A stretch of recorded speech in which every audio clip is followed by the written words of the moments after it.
Bonjour à tous, bienvenue pour ce nouveau podcast. Aujourd'hui, on va parler de l'intégration dans un nouveau poste, dans un nouvel environnement. Et pour ça, on a invité Olivier. Bonjour Olivier. Bonjour Philippe, bonjour Sylvie. Merci Olivier de nous rejoindre et de se prêter à ce jeu de questionnement. Donc on va commencer par, on va te laisser te présenter déjà, nous dire qui tu es et quel poste tu occupes aujourd'hui. Très bien, alors bonjour à tous, je m'appelle Olivier Léonard, je suis agent territorial dans la fonction publique. Je suis sur un poste en ce moment de responsable bâtiment qui est équivalent à cadre A. Et j'ai donc la responsabilité technique, l'organisation, en ce qui concerne les travaux, tout ce qui est les vérifications réglementaires et également l'encadrement de différents agents pour nous tenir nos bâtiments. Tu manages combien de personnes, Olivier ? Je suis Alors logiquement, je dois manager 5 personnes, mais là je suis plus près des 15 personnes. D'accord. Ok. Alors, ce qui est intéressant, vu que le sujet d'aujourd'hui, c'est la prise de poste, et en fait, tu es nouvellement nommé dans cette fonction, si j'ai bien tout compris. Donc, ce qui serait intéressant, c'est que tu nous expliques comment s'est passée ta prise de poste quand tu es arrivé dans cette nouvelle ville, en fait, parce que tu as changé de ville également. Donc, raconte-nous ça, explique-nous. Alors, en fait, c'est pas une ville, c'est un syndicat intercommunal. Tu nous expliques ce que c'est ? C'est 5 villes qui sont regroupées pour pouvoir mettre en commun les différents moyens pour permettre d'avoir un bâtiment. Là, en l'occurrence, ce sont les bâtiments sportifs. Donc en fait, ce sont des complexes sportifs où il y a différentes salles de danse, des salles multisports, des dojos, des salles de danse, VRS, etc. Et comme il y a des carences en matière de salles sportives dans les communes, donc le syndicat a été créé en ce sens. Je ne retrouverai pas dans tous les détails. Effectivement, comme tu l'as dit Sylvie, je suis arrivé il y a une dizaine de mois maintenant sur ce nouveau poste. J'ai choisi d'intégrer donc ce syndicat parce que c'était un poste de cadre, poste d'encadrant et à responsabilité. Donc quand je suis arrivé, j'étais on va dire que j'étais angoissé, mais on se demande toujours sur quoi on va tomber, comment vont être les collègues, même si on est présenté avant, il y a toujours une petite part de doute. Donc je suis arrivé et on ne m'avait pas menti, j'ai eu vraiment une carte blanche pour tout reconstruire, aussi bien que ce soit dans l'organisation technique à proprement dit, et là, un peu plus récemment, dans la réorganisation du management de tous nos gardiens, agents d'exploitation, agents d'entretien en matière des sites, car on a eu des départs au sein du syndicat, notamment la personne qui s'occupait de tout l'encadrement. C'est pour ça que j'ai récupéré autant de personnes. D'accord. Et en matière technique, je suis parti à un niveau à peu près de zéro.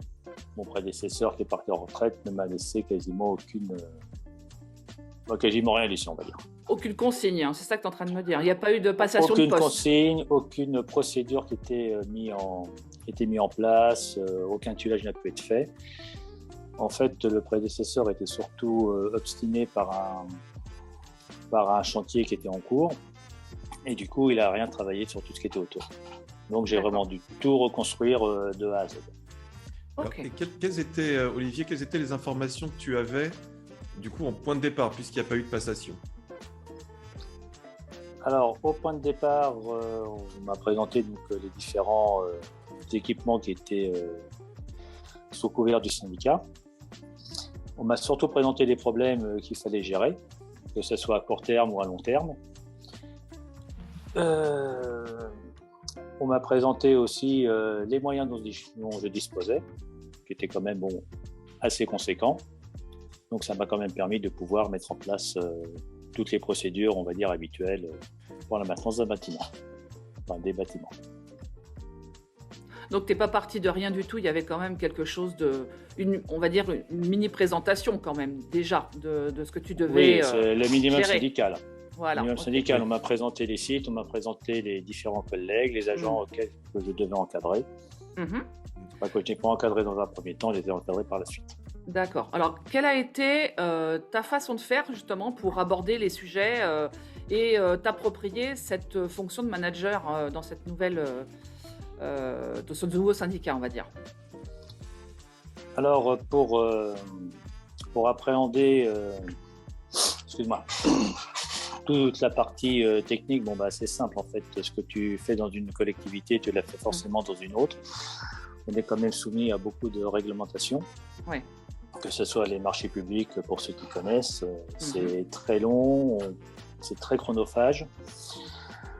Donc les obligations réglementaires, recréer tout un réseau. J'ai rappelé donc mes différents collègues que j'avais eus par le passé, qui m'ont donné quelques combines, quelques numéros de téléphone également pour des entreprises spécialisées, pour des numéros précis. Je te coupe, Olivier, mais ton premier levier, ça a été de te faire aider et d'appeler tes anciens collègues. C'est ça, en fait. Alors, j'avais déjà mon propre réseau, mais pour certains premiers précis, j'ai rappelé des anciens collègues. Ok. Bien entendu. J'ai fait jouer mon réseau. Très bien. Ok. Donc ensuite, donc le temps de construire tout ça, ça m'a pris quand même quelques semaines. On avait aussi un chantier en état de livraison avec lequel ça s'est très mal passé. Parce que malheureusement, j'ai le gros défaut d'être pointilleux sur pas mal de choses où mon prédécesseur n'était pas. Donc, je me suis rendu compte qu'il y a eu beaucoup de problématiques qui n'ont pas été abordées et que j'ai fait le malheur d'aborder au grand malheur des entreprises qui avaient mal fait leur travail. Bon. Ok. Bon, emmerdeur un jour, emmerdeur toujours. Donc ensuite, donc j'ai les collègues qui ont changé de collectivité. J'ai dû reprendre leur travail derrière, notamment la gestion auprès des associations, auprès des lycées, parce qu'on travaille beaucoup avec les lycées aussi. Mm-hmm. Il y a moins de reflets. Oui. Donc j'ai dû redécouvrir encore d'autres mondes, d'autres personnes, et découvrir surtout les gens que j'allais encadrer. Donc j'ai eu un peu la naïveté au départ de croire mon ancienne collègue qui est partie en me disant que tout va bien, ils connaissent leur boulot. Et là, j'ai découvert un vrai chantier parce qu'aucune procédure n'était en place, ils ne connaissaient pas leur inventaire, c'était fait à la petite semaine, les heures faites par les agents écrites sur un petit papier au coin d'une table. Enfin. Donc j'ai dû... Oui. Oui, donc ils étaient un peu livrés à eux-mêmes, c'est ce que j'entends. Complètement livrés à eux-mêmes. Ouais, ils faisaient ce qu'ils voulaient, quoi. Tout à fait.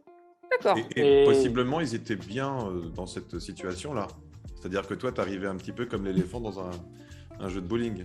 Alors, pour certains, notamment pour ceux qui faisaient office d'agent de maîtrise, en particulier un, et il a vu que je commençais à demander des comptes, et du coup, ça commençait à mal se passer. Logique. Donc, Donc du coup, j'ai appris à un peu mieux le connaître. J'ai vu que finalement, il manquait énormément. Il avait beaucoup de carences en formative. Que ce soit en management, il manageait notamment comme les petits chefs, les chefs faillons d'une autre époque. En fait. Donc ça ne pouvait pas coller, surtout avec du personnel qui a fait certaines années qui sont déjà sur place, qui connaissaient quand même leur boulot et qui avaient donc ce sentiment de... Comment dire, j'ai pensé à lui toute la journée, j'ai complètement oublié, excusez-moi. C'est pas grave. Il avait le sentiment de considération. Ouais, il manquait de reconnaissance. Reconnaissance et de considération. Ok. Donc, ça m'a fait réfléchir et je me suis dit que c'est vrai que dans la fonction publique, et j'ai vécu ça parce que j'ai démarré en bas de l'échelle, et c'est vrai que souvent on a l'impression de faire du travail qui intéresse personne, c'est transparent. Et en fait, c'est un peu les chevaliers du ciel aussi pour certains. Et beaucoup, je dirais, en souffrent. Et on se sent heureux. Déjà, ils ont l'étiquette de fonctionnaire, donc quoi qu'il arrive, c'est des feignants, c'est doucement le matin, pas vite l'après-midi, etc. Et si en plus, leurs propres responsables ne font pas remarquer qu'ils font bien leur travail, après, ils ne font plus aucun effort. Ça, c'est toutes les croyances qu'on peut avoir vis-à-vis de la fonction publique. Complètement. On est d'accord. Hein. Et que les personnes au sein de la fonction publique peuvent avoir aussi. Tout à fait. Mais ils le croient. Ils le croient en plus. Oui, c'est une croyance. Et certains, du coup, quand on leur remet un petit peu d'obligation dans les pattes, et du coup, ils en jouent. Ouais. Donc, soit ils en jouent, soit ils en souffrent. Ça dépend de la situation. Alors, tout à l'heure, tu disais, Olivier, que tu as compris que cette personne manquait de reconnaissance et qu'on reconnaisse en fait son travail. Comment tu t'y es pris? Comment tu t'y es pris pour bien le connaître? Alors, cette personne-là jouait là-dessus, par contre. Elle ne manquait pas du tout de reconnaissance. Et c'est elle qui encadrait, par contre, les autres. Et c'est les autres, du coup, qui manquaient de reconnaissance. Ce sont ses propres agents qui les encadraient. Bon, là, un coup du sort a fait qu'il est arrêté. Il a eu un accident, quand même assez conséquent. Il s'est cassé. Bref, on ne va pas rentrer dans les détails. Du coup, moi, en tant que N+1, j'ai repris son travail derrière. Et c'est là donc que je me suis rendu compte de toutes les carences qu'il y avait. D'accord. Donc, comment tu as fait pour bien connaître tes agents, on va dire? Déjà, je suis allé les voir. Ouais. Je suis allé parler avec eux. Je ne me suis pas fié des autres agents qui connaissent depuis des années. Lui, il est comme ça, lui, il est comme ça. Ouais. Je me suis fait déjà d'idées par moi-même. Donc, j'ai beaucoup discuté avec eux. Surtout qu'en plus, on a une vague de Covid. Enfin, il y a eu beaucoup d'absences. C'était complet. Donc, il a fallu resserrer les groupes, redispatcher les différentes personnes. Parce qu'en plus, on n'a pas qu'un seul site. On a plusieurs sites sur plusieurs communes. Ouais. Donc, c'est pas toujours évident entre ceux qui dépendent des transports en commun, ceux qui ont leur propre véhicule, etc. Donc, on a joué franc jeu avec eux. En discutant, j'ai vu ceux qui étaient plutôt suiveurs et ceux qui étaient plutôt de bonne volonté. Donc, ceux de bonne volonté, j'aurais simplement donné pas de la reconnaissance, j'aurais donné ça va me revenir. Des objectifs? Des objectifs? Tout à fait. On a donné des objectifs. Il y en a un qui m'a dit, mais monsieur Léonard, on ne sait pas ce qu'on a et tout. Écoutez, je vous prépare un listing et vous allez me faire votre inventaire. Déjà qu'on sache sur quel est lancé. Ah oui, mais moi j'ai bossé samedi dernier. Bon, vous ne bosserez pas samedi là, mais vous bosserez le samedi d'après. Donc j'ai dû recréer tout un tas d'outils, des plannings, des inventaires. J'aurais fait des petits colis. J'ai pu vérifier en même temps que du travail n'était pas fait uniquement parce que leur matériel était en panne depuis plusieurs semaines. Personne t'en avait informé? On m'en avait informé, mais en fait, c'est les prestataires qui ne répondaient pas favorablement. Et en creusant un peu plus, au départ, c'était censé être une machine. Finalement, c'est l'ensemble des machines qui ne fonctionnaient plus, ou qui étaient obsolètes, ou qui n'étaient plus du tout adaptées au travail. Donc, du coup, j'ai fait des recherches également auprès d'autres prestataires. On m'a proposé d'autres solutions. Donc, je les ai présentées aux agents et eux, du coup, ils étaient ravis. Ok. Alors, ce que j'entends, moi, depuis tout à l'heure, c'est que dans ta façon de faire, tu me dis si je me trompe, tu écoutes, tu vas vers les gens, tu leur poses des questions, tu te renseignes, tu ne prends pas forcément l'avis qu'on pourrait te donner, tu te fais ton opinion par toi-même. Est-ce que tu dirais que ce sont tes forces? Au fil du temps, c'est devenu mes forces, effectivement. Parce que d'autres expériences, là, c'est une expérience que j'ai prise donc, il y a 10 mois. Ouais. Il y a 3 ans, bientôt 4 maintenant, j'avais déjà changé de commune après 22 ans passés dedans. J'ai pu voir d'autres personnes qui avaient également des difficultés et d'autres personnes qui étaient aussi qui étaient adorables, qui m'ont appris plein de choses. Et force est de reconnaître que c'est dans le dialogue de toute façon qu'on avance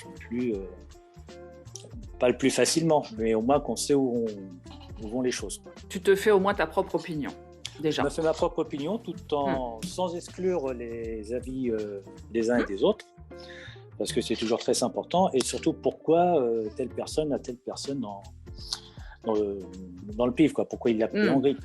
Des fois, c'est pour des simples histoires, des histoires bêtes. Parce que l'autre, il a eu le droit à ses vacances, l'autre, il n'a pas eu le droit à une journée près. L'autre, il a fini le verre de pinard à table. Enfin, tu te marres, mais c'est véridique. C'est véridique. Il y a eu un conflit qui a duré presque 1 an, justement à cause d'une bêtise pareille. Ah ouais, d'accord. Donc, c'est pas moi qui l'ai géré, celui-là. C'est pas moi qui l'ai géré. Mais c'est une vraie sinécure d'être manager, c'est ce que tu es en train de me dire? Alors, oui et non.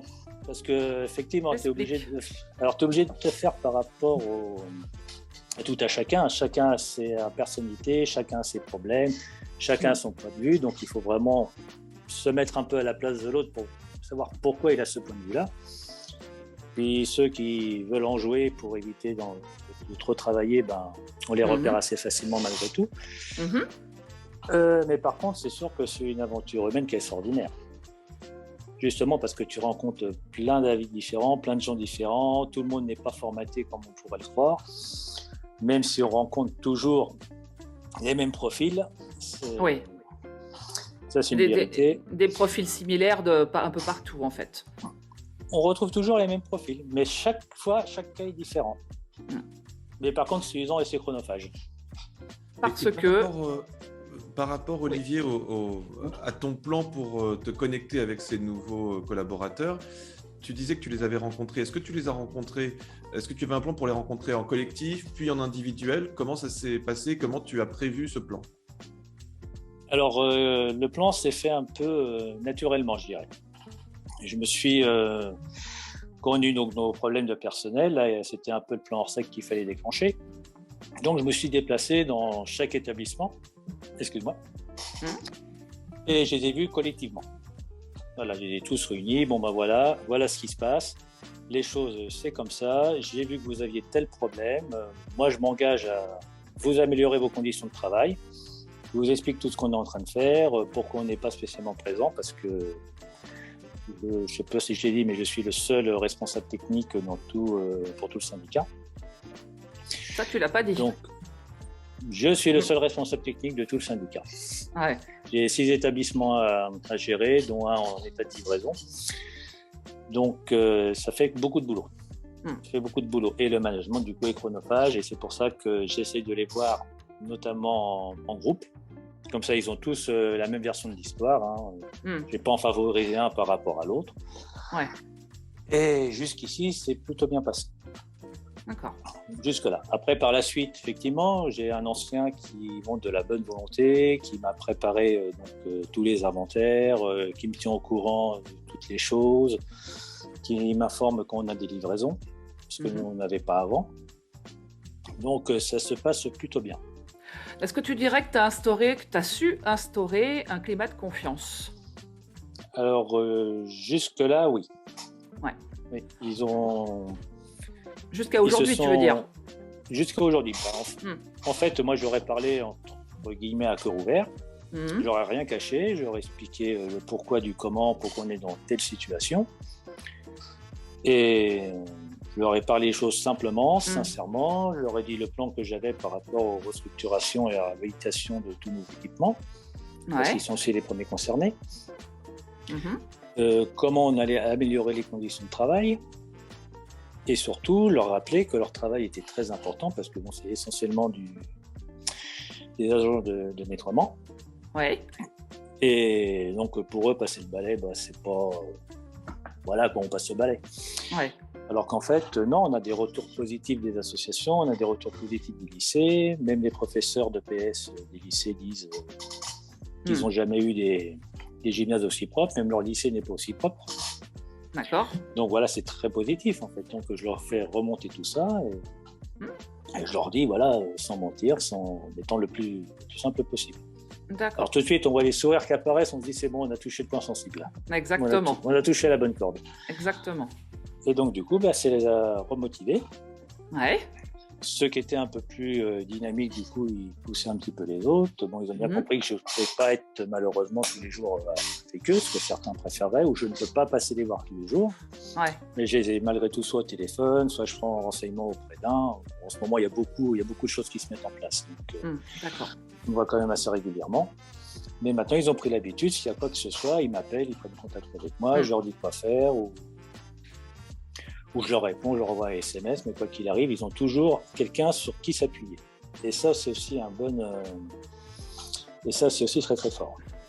Par contre, ça demande énormément d'investissement de ma part. Oui, mais tu as su mettre en place quelque chose de pérenne, en fait, puisque la preuve, ça fonctionne, ils t'appellent, ils savent vers qui se tourner, ils ont une question, ils savent qu'ils peuvent t'appeler. C'est Ils sont ça. pas livrés à eux-mêmes, hein. Donc ça, ils le font en plus, c'est ce que tu dis. Donc c'est ce climat de confiance que tu as su instaurer et le fait que tu les écoutes et que tu leur retransmets du feedback positif fait que ça fonctionne, la preuve. Et c'est impressionnant comment ça fonctionne bien en plus. Bien sûr, C'est très impressionnant. on est bien d'accord. Alors, et ça, c'est la partie d'intégration donc avec tes collaborateurs et la partie d'intégration qui concerne ta hiérarchie supérieure, ton N+1, etc. Qu'est-ce que tu as à dire par rapport à ce volet de l'intégration? Mon intégration s'est très bien passée parce que j'étais entre guillemets attendu comme le Messie. Surtout que j'ai remplacé passez-moi l'expression, mais un vieux de la vieille qui avait ses vieilles habitudes, il bossait à l'ancienne, il communiquait avec personne. Donc, il y avait une attente pour du changement. Oui, il y avait une attente très, très grande, une très grande attente. Donc, quand j'ai commencé à leur faire des rapports écrits, des courriers, des propositions, ils étaient ravis, ils étaient même un petit peu débordés. Donc, ils n'avaient pas du tout l'habitude de travailler comme ça. Et j'ai eu donc ma N+1 et la présidente, parce que bon, le syndicat, c'est une présidente, qui était ravie de m'avoir embauché là-dessus. Et en fait, j'ai fait avancer des dossiers qui étaient en stand-by depuis plusieurs mois. Et du coup, ça a permis de débloquer pas mal de situations. Donc les relations aujourd'hui avec ta hiérarchie se passent très bien. Ils sont plutôt contents. Oui. Voilà. Oui, Alors, là-dessus, il n'y a pas de problème. Tout à l'heure, tu disais que tu étais pointilleux. J'ai entendu ça tout à l'heure. Tu m'as dit que tu nous as dit que c'était un défaut. Pourquoi tu le prends comme un défaut? Si on le voyait positivement, qu'est-ce que ça t'apporte justement? En voyant positivement, on défend en fait les intérêts de la collectivité. Déjà d'une part. Oui. On sait que derrière, j'aurai moins de soucis. Oui. Voilà, moi je vois ça. Si je laisse en l'état, d'ici quelques années, ça va tomber en ruine. Donc il va falloir tout reprendre. Ça va dépenser de l'argent. Si on fait des procédures sur les décennales, c'est pas sûr que ça rentre dedans parce que c'est très compliqué, surtout au niveau bâtiment. Donc je dis c'est un défaut, mais je sais que c'est aussi une arme, c'est aussi une force, notamment dans notre métier. Exactement. Alors, en tant que manager, mais aussi pour toutes les personnes avec qui Philippe et moi on travaille, quand on accompagne des managers ou d'autres personnes qui ne sont pas forcément managers, mais qui ont ce souci du détail comme toi et qui sont en fait pointilleux, comme tu le dis, c'est pas forcément être pointilleux, c'est aller au bout des choses, c'est faire les choses correctement pour certaines personnes. Après, ça se travaille très bien en coaching. On n'est pas, bien sûr qu'on a nos travers, mais c'est aussi d'une grande force d'être quelqu'un qui aime que les choses soient bien faites. Ce qu'il faut faire attention, c'est de ne pas tomber dans les travers de « je vais trop dans le détail ». Et ça fait perdre du temps, d'aller trop dans le détail. Donc ça, c'est des schémas que nous, on connaît très bien en coaching et qu'on travaille justement en séance pour comprendre comment nos modes de fonctionnement. Et pour certains, si les podcasts qui ont déjà été faits sur les pilotes clandestins, c'est notamment ce que j'entends quand tu me parles. C'est un de tes pilotes clandestins. D'accord, je vois ce que tu veux dire. Voilà. C'est également complètement ce que j'entends. Et on va arriver au terme de ce podcast. Et tant mieux parce que plus ça va, plus ça s'assombrit de mon côté. J'ai l'impression que je rentre doucement dans la cave. En tous les cas, Olivier, merci beaucoup. Je pense qu'on a quand même pris un peu la dimension des différents aspects de ton intégration, des difficultés, de ce que tu as mis en place et des succès notamment que tu as réussi à mettre en place à travers le management et l'écoute. Ce qui est intéressant, alors, je rajoute juste là-dessus, on est sur des profils en effet qui peuvent paraître plutôt difficiles.